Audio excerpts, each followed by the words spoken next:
राधे राधे। जय श्री कृष्ण। दोस्तों, आज आप लोगों के सामने एक बहुत ही ज्ञानवर्धक कहानी लेकर आए हैं। आज का कहानी का सारांश है, वह कौन सी स्त्रियां हैं जो अपने पति से झूठा प्रेम करती हैं, उनकी हम कैसे पहचान करें। तो दोस्तों, आज की कहानी का यही सारांश है। तो चलिए हम इसको जानेंगे एक कहानी के माध्यम से। एक समय की बात है, रतनदेव शहर में चंद्रभूषण नाम का एक राजा राज्य करता था। राजा बहुत न्यायप्रिय राजा था। वह कभी अपने राज्य के आदमियों के साथ, राज्य के लोगों के साथ गलत न्याय नहीं करता था। अब राजा के राज्य में एक मंत्री था। मंत्री भी बहुत राजा का मंत्री बहुत करीबी था। वह राजा का मंत्री शास्त्रार्थ में बहुत निपुण था। वह बहुत ज्ञानी था, इसलिए कभी राजा से अन्याय नहीं होता था। राजा का एक बेटा था जिसका नाम था उदयभान दोस्तों। और मंत्री का एक बेटा था जिसका नाम था शब्दसेन। राजा का बेटा और मंत्री के बेटे में बड़ी घनिष्ठता थी। वह गहरे दोस्त थे। हमेशा साथ साथ बाहर टहलने जाते थे, साथ साथ शिक्षा ग्रहण करते थे, साथ साथ सब कुछ करते थे। हमेशा वो लोग बहुत प्रेम से रहते थे। उनकी इन घनिष्ठता को देखकर उनके राज्य के लोग सब लोग कहते थे, मंत्री का बेटा और राजा का बेटा, देखिए कितना अंतर है, जबकि दोनों में कितनी घनिष्ठता है, कितना प्रेम है। तो दोस्तों, ऐसे ही समय बीतता गया। एक दिन राजा का बेटा मंत्री के बेटे यानी शब्दसेन से कहता है, चलो दोस्त, आज हम कहीं अपने राज्य से दूसरे राज्य में टहलने चलते हैं। टहल कर देखते हैं वहाँ के राज्य की व्यवस्था कैसे है, वहाँ का वातावरण कैसे है। हम लोग टहलने जाते हैं। मंत्री का बेटा कहता है, चलो ठीक है, चलते हैं। अब राजकुमार उदयभान और मंत्री का बेटा शब्दसेन ये टहलने के लिए दूसरे राज्य में निकल जाते हैं। जाते जाते टहल रहते हैं, तभी इनकी निगाह एक तालाब पर पड़ती है। एक तालाब में जहाँ पे कुछ लड़कियाँ स्नान कर रही थी। उन लड़कियों के बीच में एक सुंदर सी कन्या, एक सुंदर सी लड़की राजकुमार की जैसा तेज चमक रहा था, उसी में स्नान कर रही थी। अब राजा का बेटा यानी उदयभान की निगाह उस लड़की के बीच में जो राजकुमारी थी उसके ऊपर पड़ती है। अब उधर राजकुमारी की भी निगाह इस उदयभान यानी राजकुमार के ऊपर बढ़ती है। दोनों एक दूसरे को देखते रहते हैं। देखते देखते धीरे धीरे दोनों लोग काफी देर तक देखते रहे, लेकिन वहाँ बात ना कर सके। अब राजकुमार देख ही रहा था, तभी राजकुमारी अपने गजरे से एक गुलाब का फूल निकालती हैं, उसे कान से लगाती हैं। कान से लगाने के बाद फिर उसे दांतों से उसे दबाती हैं। दांतों से दबाने के बाद उसे पैरों से कुचल देती हैं। यह देखकर यह समझ नहीं पाया और चला आता है। फिर उन लोगों में काफ़ी लड़कियां थी उनके साथ, लेकिन वह उनसे बातें नहीं कर पाता है और चला आता है। आने के बाद वह जहाँ पे विश्राम कर रहा था, वहाँ पे विश्राम उसका मित्र लेटा था। वह आता है अपने मित्र से यानी शब्दसेन से सारी घटनाएं बताता है। वह कहता है कि दोस्त, हम टहलते टहलते एक तालाब के किनारे पहुंच गए थे, जहाँ पे कुछ लड़कियां स्नान कर रही थी। उन्हीं के बीच में एक सुंदर सी कन्या थी, सुंदर सी, जैसे ऐसे लग रहा है कि वह कोई राजकुमारी है। उसे हम अपना दिल दे बैठे हैं और वो भी हमसे प्यार करती है, जैसे कि वो देख रही थी। तो शब्दसेन पूछता है कि राजकुमार, क्या तुमने उसका नाम पूछा? राजकुमार कहते हैं, वहाँ पे ज़्यादा लड़कियाँ थीं, ज़्यादा औरतें थीं, हम उनके बीच में उससे नाम नहीं पूछ पाए। तो क्या तुमने कुछ देखा? उसने कहा, राजकुमार ने कहा कि हाँ मित्र, हमें वो कुछ इशारे किए, लेकिन हम उस इशारों को नहीं समझ पाए उसका क्या अर्थ होता है। उसने कहा, आपने क्या देखा? फिर राजकुमार बताता है, हमने देखा वह राजकुमारी अपने गजरे से एक गुलाब का फूल निकालती है, उसे दांतों से दबाती हैं, अपने सीने से लगाती हैं और उसे पैरों से कुचल देती है। तब फब्दसेन कहता है, उसने अपना एड्रेस आपको बता दिया है। उसने जो है कान से जो गुलाब का फूल निकाला, कान से गुलाब का फूल निकालने के मतलब वो कान से लगाया, कान से फूल लगाने का मतलब वह कर्नाटक देश की रहने वाली है, वह कर्नाटक देश के राजा की बेटी है, कर्नाटक देश के राजा की वह बेटी है। और जो दांतों से कुचला, दांतों से कुचलने का मतलब वह कर्नाटक के राजा दंतुक की बेटी है इसका। और पैरों से कुचलने का मतलब यह हुआ कि वह उसका नाम जो है वो पद्ममुखी है। वो अपना इशारा, अपना एड्रेस इससे दे गई है। यह सुनकर के राजकुमार बहुत खुश होता है। उसने कहता है, वाह मित्र, चलिए अब हमको उससे मिलना है। फिर वह फब्दसेन कहता है, इंतजार करिए, अभी हम उससे नहीं मिल सकते हैं, अब हम चलेंगे धीरे धीरे, आज रात यहाँ विश्राम करिए, कल सुबह हम उठ करके चलेंगे। रात में चलना खतरे से खाली नहीं है। फिर उसके मित्र राजकुमार और वह फब्दसेन अपने जो सैनिकों से साथ टहलने निकला था, वहीं पे रात को विश्राम करता है। रात को विश्राम करने के बाद अगली सुबह वो चलते चलते उस राज्य में पहुंचता है, उस राज के पास पहुंचता है। लेकिन ऐसे नहीं जा सकता है राजकुमार के राजा के घर में। फिर वह जाते जाते उसे कुछ दूर पर एक कुटिया नजर आती है। उस कुटिया में उन दोनों ने सोचा, आज हम इस कुटिया में विश्राम करते हैं, फिर हम सुबह उठ करके आगे की तरफ चल देंगे।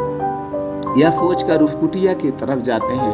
उस कुटिया में के बाहर एक बुढ़िया बैठ के फूट काट रही थी। वह बुढ़िया के पास जाते हैं, बुढ़िया को प्रणाम करते हैं, आदर से उन्हें हाल चाल पूछते हैं और कहते हैं, माता जी, क्या हम आज रात आपके कुटिया में विश्राम कर सकते हैं? कल सुबह हम निकल जाएंगे। वह कुटिया में फिर बुढ़िया कहती है, ठीक है, आप रुक सकते हैं। फिर ये लोग कुटिया में बैठते हैं, पानी पीते हैं, जलपान ग्रहण करते हैं, बुढ़िया से हाल चाल पूछते हैं और उस बूढ़ी माता से पूछते हैं, तुम्हारे साथ और कौन कौन रहता है? बूढ़ी माँ बताती है, मैं सिर्फ अकेली हूँ, मैं यहाँ के राजा के यहाँ काम करती हूँ, राजकुमारी की देखभाल करती हूँ और फिर यही सूत काटती हूँ। इसी के बदले राजा हमें खान पान देता है, हमारे इसी से खर्चे चलते हैं। अब फब्दसेन और राजकुमार बहुत खुश होते हैं। यह सोचते हैं, अब तो मेरा काम हो गया है। उस राजा के यहाँ ये बुढ़िया काम करती है, अब इस बूढ़ी माता के माध्यम से हमारा संदेश पहुंच जाएगा। यह सोचकर अगले दिन वो सुबह बूढ़ी माता को एक सोने से भरी असरफियाँ देते हैं, सोने से भरी पुतली देते हैं, उसमें सोने जवाहरात थे और कहते हैं, माता जी, कल जब तुम जाना राज दरबार में, राजकुमारी के पास जब जाना तुम उनकी सेवा के लिए, तो तुम्हें एक मेरा संदेश ले जाना है, यह संदेश उन्हें बता देना। अब बुढ़िया कहती है, ठीक है। वह बुढ़िया से कहते हैं, तुम जाना और उन्हें जो है ये बता देना कि कल जो तालाब के किनारे तुम्हें एक राजकुमार दिखा था, वह राजकुमार तुम्हारे राज्य में ठहरा हुआ है, वह तुमसे मिलना चाहता है, तुम उससे कैसे मिलोगी ये जा कर के बता देना, मेरा संदेश बता देना। ठीक है। बूढ़ी माँ अगले दिन सुबह जाती हैं, राज दरबार में जाती हैं। राज दरबार में जा कर के वह राजकुमारी को जो राजकुमार की कही हुई बातें, सारी बातें बताती हैं। अब राजकुमारी गुस्सा हो जाती है। वह चंदन में अपनी 10 अंगुलियां भिगोती हैं और उस बुढ़िया के गाल पर एक तमाचा मारती हैं। बुढ़िया असमंजस में पड़ जाती है, उसे जोर का तमाचा लगता है। वह अपने गाल को पकड़े हुए वापस आती है अपनी कुटिया में। अपनी कुटिया में गाल को पकड़े हुए वापस जब अपनी कुटिया में आती है और वह राजकुमार और शब्दसेन बुढ़िया को देखते हैं। राजकुमार बहुत उत्सुक था कि वहाँ से क्या संदेशा मिला, मैं जल्दी से जान लूँ। वह बूढ़ी माता के पास जाते हैं और कहते हैं, माता जी हमें तुरंत बताइए वहाँ से क्या संदेशा मिला, राजकुमारी ने क्या कहा, हमसे कब मिलेंगी, कहाँ मिलेंगी। सारी बातें उत्सुकता के साथ वह बूढ़ी माँ से पूछ रहे हैं, राजकुमार पूछ रहे हैं। राजकुमार की बात सुनकर बूढ़ी माँ कहती हैं, बेटा उन्होंने हमें कोई संदेश नहीं दिया, उल्टा उन्होंने एक जोरदार देखो मेरे गाल पे तमाचा मारा है। उसके गाल के तमाचे को देख करके चंदन से लगी हुई 10 उंगलियां बूढ़ी माँ के गाल पर पड़ी हुई थी। बूढ़ी माँ के गाल पर जो 4 उंगलियों के निशान थे चंदन से लगे हुए, यह देख करके शब्दसेन समझ जाता है और ले जाता है अपने मित्र को और कहता है, मित्र वह अपना इशारा बता दी है। तब यह मित्र कहता है, अरे यार, राजकुमार कहते हैं, अरे यार वह तो बड़ी उदंड है, वह तो बड़ी दुष्ट स्वभाव की है। एक बूढ़ी माँ के ऊपर हाथ उठाया, उसने एक बूढ़ी माँ को मारा, यह कैसी राजकुमारी है, उसे कैसा संस्कार दिया गया है, क्या उसके राज्य में उसको ऐसे ही संस्कार दिए जाते हैं, क्या उसे कुछ नहीं है, कुछ जानकारी नहीं है किसका कैसे आदर करना चाहिए। एक बूढ़ी माँ को माता के समान जो होती है उसे उसने थप्पड़ मारा। तो वह शब्दसेन कहता है, नहीं दोस्त, उसने थप्पड़ नहीं मारा, उसने तुम्हें बता दिया है जो 10 अंगुलियां हैं चंदन में डुबोकर मारने का मतलब यह हो गया कि अभी जो है चंद्रमा उजाले में है, अभी चंद्रमा जो है उजाला का दिन चल रहा है। जब जो है चंद्रमा अंधेरा पक्ष आएगा, अभी चंद्र पक्ष चल रहा है, जब अंधेरा पक्ष आएगा तब वह तुमसे मिलेगी, अभी उजाला है अंधेरे में ही मिलेगी। फिर राजकुमार खुश होता है अपने मित्र द्वारा उसका अर्थ समझाने पर। फिर ये दोनों उस बुढ़िया के यहाँ रह करके बूढ़ी माता की कुटिया में रहकर 10 दिन का इंतजार करते हैं। अब वो 10 दिन आ गया, 10 दिन बीत गए। अब 10 दिन के बाद फिर राजकुमार और शब्दसेन बूढ़ी माँ को एक अफरफियों से भरा हुआ बटुआ देते हैं और कहते हैं, माता जी आज जब तुम जाना राजकुमारी के कक्ष में तब तुम्हें संदेश दे देना कि हम तुझसे मिलना चाहते हैं, कब मिलोगे। जो बातें बताते हैं फिर बूढ़ी माँ जाती है और राजकुमारी से ये सारी बातें बताती है। फिर राजकुमारी गुस्से में आकर के केसर के रंग में अपनी 3 उंगलियां भिगो करके इसके गाल पर मारती है। यह बुढ़िया सोचती है कि हम संदेश लाते हैं, राजकुमारी ने हमें फिर एक थप्पड़ मारा, चलो ठीक है एक थप्पड़ सह लेते हैं, लेकिन उधर हमें राजकुमार जो है सोने से भरी हुई पुतली तो देते हैं। यह सोचकर वह अपने गाल को पकड़े हुए अपने कुटिया में वापस आती है। जब वह अपने कुटिया में वापस आती है और उससे पूछता है राजकुमार, दादी माँ आज क्या हुआ, उसने क्या संदेशा दिया। तब दादी माँ बताती है, वह बूढ़ी माँ बताती है कि बेटा आज उसने मेरे गाल पर फिर एक थप्पड़ मारा, अब मैं क्या करूं, अब मैं राजकुमारी से तुम्हारा कोई संदेश नहीं ले जाऊंगी। उसके गाल पर जो चंदन के रंग में से लगी हुई 3 अंगुलियों के निशान पड़े हुए थे। फिर वह राजकुमार कहता है कि वह कैसी राजकुमारी है, आज तुम्हें फिर एक थप्पड़ मारा, क्या उसे कोई संस्कार नहीं दिया जाता है, क्या उसके राज्य में उसके लिए संस्कार देने के लिए गुरुकुल व्यवस्था नहीं है। वह कितनी जो है दुष्ट है जो तुम्हें बार बार थप्पड़ मारती है। तब शब्दसेन राजकुमार को बाहर लाता है और समझाता है कि मित्र उसने संदेश दे दिया है, इसका मतलब ये है अभी वह मासिक धर्म से है। मासिक धर्म में जब औरतें होती हैं ना तो किसी से मिलती हैं और ना तो उस समय औरतों का चेहरा देखना चाहिए। हर एक आदमी को चाहिए जब औरत मासिक पीरियड में हो तब उनका चेहरा नहीं देखें, ना तो उनसे बात करें। अब वह 3 दिन के बाद तुमसे मिलेंगी, 3 दिन तुम्हें इंतजार करना पड़ेगा। फिर राजकुमार और शब्दसेन बुढ़िया की कुटिया में रहते हैं, दिन भर टहलते हैं, भ्रमण करते हैं। फिर इसी तरह से वो 3 दिन का समय बीत गया। अब 3 दिन के बाद फिर राजकुमार और शब्दसेन बूढ़ी माँ को एक सोने से भरी हुई, अशर्फियों से भरी हुई पोटली देते हैं और कहते हैं, माता आज जाना तुम मेरा संदेश देना और कह देना कि राजकुमार तुमसे मिलना चाहते हैं, तुम कब मिलोगे, कब अपने राज्य दरबार में बुलाओगे। बूढ़ी माँ जाती हैं, यह संदेशा फिर राजकुमारी को देती हैं। फिर राजकुमारी उसे जो है पश्चिम द्वार से, उसे पश्चिमी खिड़की से बाहर धक्के मार के निकाल देती है।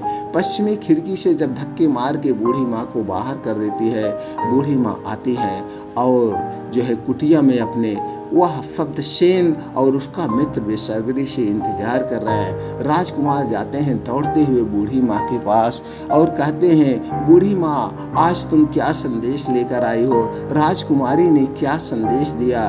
वो कहती है, अरे यार तुम लोग हमें रोज वहीं भेजते हो, रोज एक एक संदेशा देते हो। आज तो राजकुमारी ने हमें अपने पश्चिमी द्वार से, अपने पश्चिमी खिड़की से धक्के मार के बाहर कर दिया। ये देखो मेरे चोट भी आ गई। फिर राजकुमार कहता है, वह कैसी दुष्ट औरत है, बार बार ऐसी गलतियां करती हैं, बार बार मारती हैं। वह हमसे नहीं मिलना चाहती है, वह हमसे नहीं मिलती है। अब हम अपने राज्य में वापस लौट चलते हैं।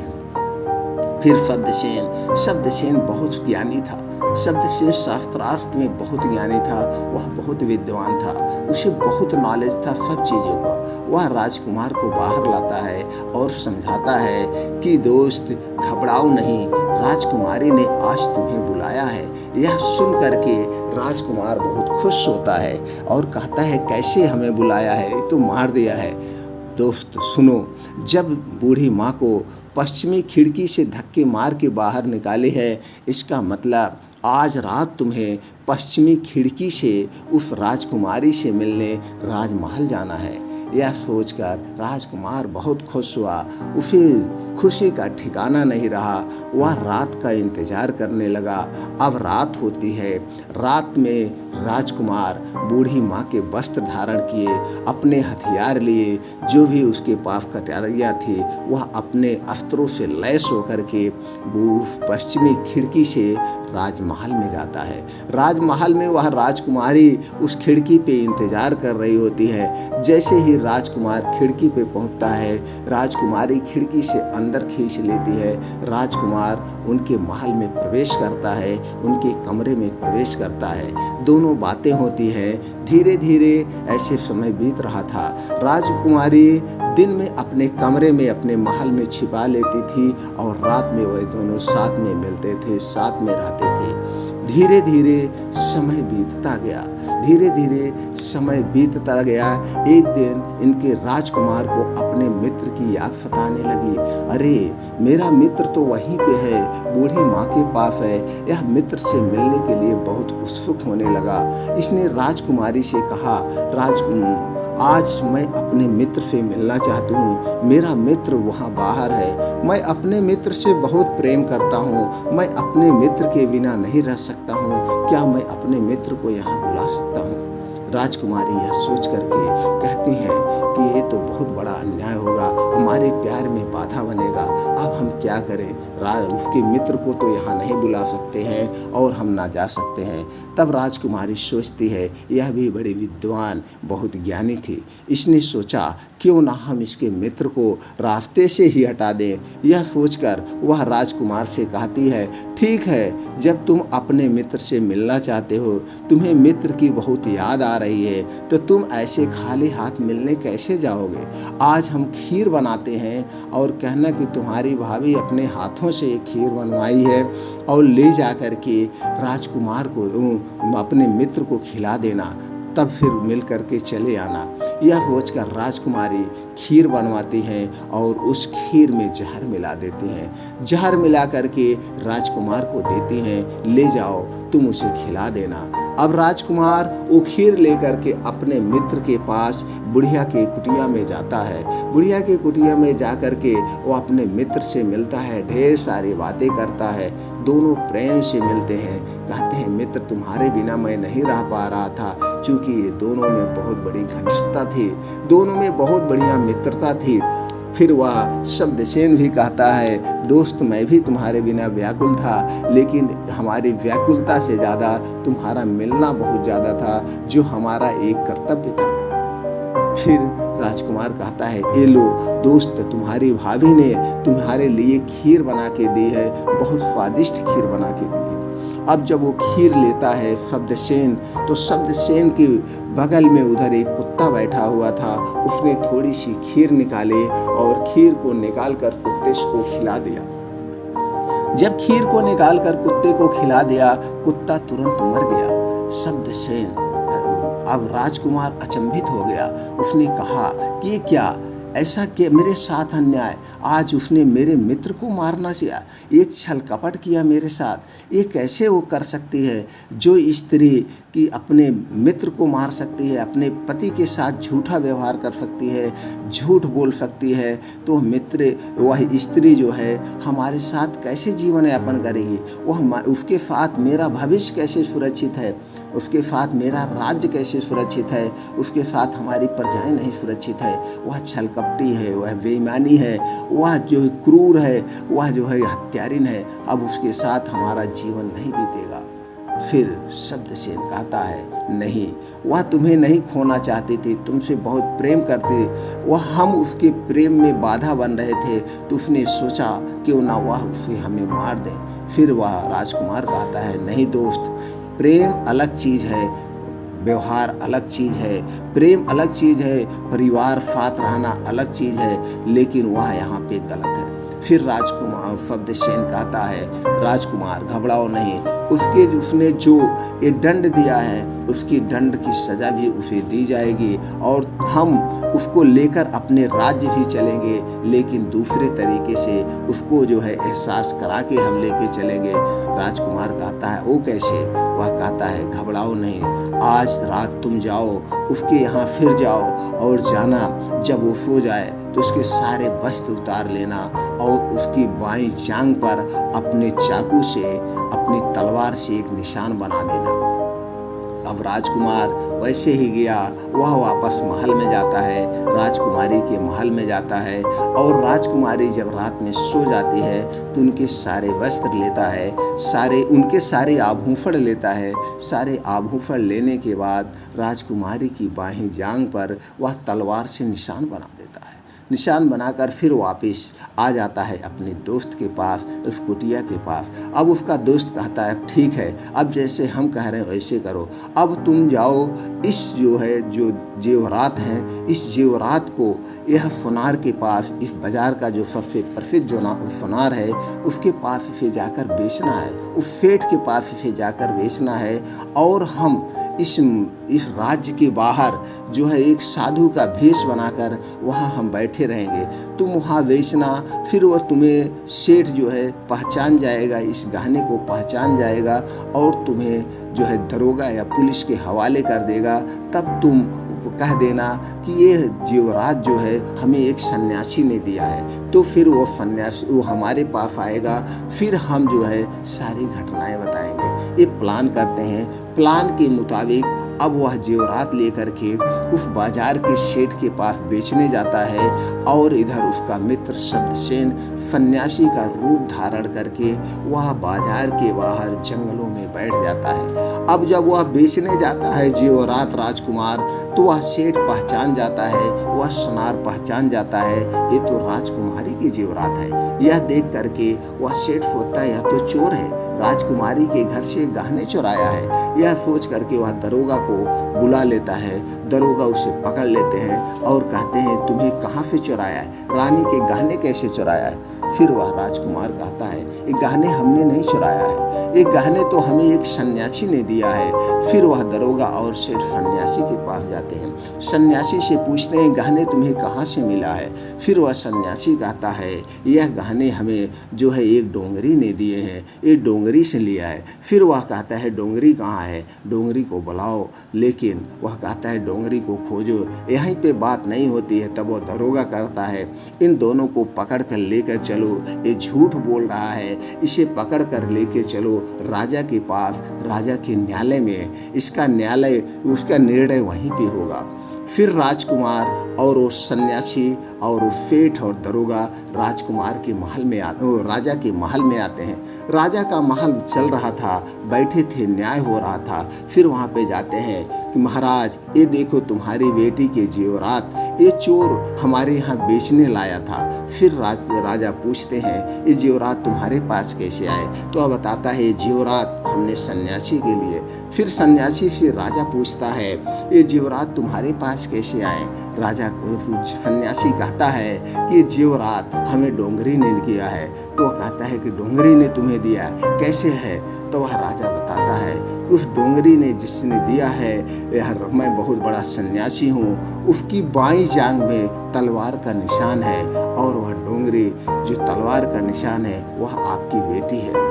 राजा अचंभित हो जाते हैं और कहते हैं ये कैसे हो सकता है, मेरी बेटी कैसे हो सकती है। तो वह सन्यासी कहता है अगर आपको विश्वास नहीं है तो आप अपनी रानी से कह करके आप उसका सबूत, उसका प्रमाण ले सकते हैं। फिर राजा महल में जाते हैं और अपनी रानी से कहते हैं जाओ देख के आओ राजकुमारी के बाएं जांघ पर क्या तलवार का निशान है। फिर रानी जाती हैं और देख कर आती हैं, राजा से बताती हैं। राजा अचंभित हो जाते हैं और कहते हैं कि ठीक है इस बेटी को मृत्यु दंड दिया जाए। तब दोस्तों वो सन्यासी कहता है महाराज रुकिए, इतना बड़ा अनर्थ मत करिए, इतना बड़ा अनर्थ करेंगे तो आपका साम्राज्य खत्म हो जाएगा, आपका राज्य खत्म हो जाएगा। जैसे कि दोस्तों शास्त्रार्थ में लिखा गया है किसी स्त्री को, किसी बच्चे को, किसी ब्राह्मण को, किसी पशु पक्षी को या छोटे बच्चे को कभी भी जो है मृत्यु दंड नहीं दिया जाता है। यहाँ जहाँ पे इन्हें दंड दिया जाता है, मृत्यु दंड दिया जाता है, मारा जाता है, वहाँ नाश हो जाता है। इसलिए इन्हें मृत्यु दंड मत दीजिए राजा साहब, इसे देश से निकाला दे दीजिए। राजा उस सन्यासी की बात मान जाते हैं और अपनी बेटी को देश से निकाला दे देते हैं, देश से बाहर निकाल देते हैं। जो इनका एक प्लान था, शब्दसेन और राजकुमार का एक प्लान था। फिर इस राजकुमारी को देश से बाहर निकाल दिया जाता है। फिर शब्दसेन और जो है राजकुमार उस राजकुमारी को लेकर के अपने घर वापस आते हैं, अपने राज्य में आते हैं, अपने महल में आते हैं। अपने महल में आने के बाद राजकुमारी को, उस राजकुमारी चंद्रमुखी को सारी बातें बताता है। ये तुम्हारे दंडों की सजा है, ये हमने तुम्हें ऐसा प्लान के हिसाब से किया, तुम्हें ऐसा दंडित दिया, तुम्हें ऐसा सबक सिखाया क्योंकि तुम हमारे मित्र को मारना चाहती थी, तुम हमारे मित्र को मारना चाहती थे। तो दोस्तों जैसे होता है कि इसलिए हमें तुम्हें देश से निकाला कर दिया। अब तुम भी अपने भाई से, अपने माता से, अपने पिता से, अपने देश से, अपने घर बार सबसे बाहर हो चुकी हो। अब तुम्हें एहसास होगा कि भाइयों से, माताओं से, अपने भाइयों बहनों से अलग होने का क्या दर्द होता है, ये तुम सीखोगी। इसीलिए हमने तुम्हें सबक सिखाने के लिए ऐसा किया। तुमने मेरे साथ मेरे दोस्त से अलग कर रही थी तो जैसे भी, इसलिए हमने तुम्हारे साथ किया। कैसे दर्द होता है, दर्द सीखो। जो माता पिता हमें जन्म देते हैं, जब तुमसे उनसे बिछड़ कर रहोगी, जो भाई तुम्हारे सुख दुख में साथ आता है, जब तुम उनसे बिछड़ के रहोगे तब तुम्हें एहसास होगा। राजकुमारी को अपने गलती पर पछतावा होता है। राजकुमारी अपने गलती को स्वीकार करती है और कहती हमें माफ़ कर दीजिए। तो दोस्तों ये कहानी आपको कैसी लगी, इस कहानी से आपको क्या जानकारी मिली, दोस्तों हमें कमेंट बॉक्स में ज़रूर बताएं। और दोस्तों ज़्यादा से ज़्यादा लोगों तक शेयर करिए। फिर मिलते हैं ऐसी और ही ज्ञानवर्धक कहानी के साथ अगले वीडियो में। राधे राधे, जय श्री राम।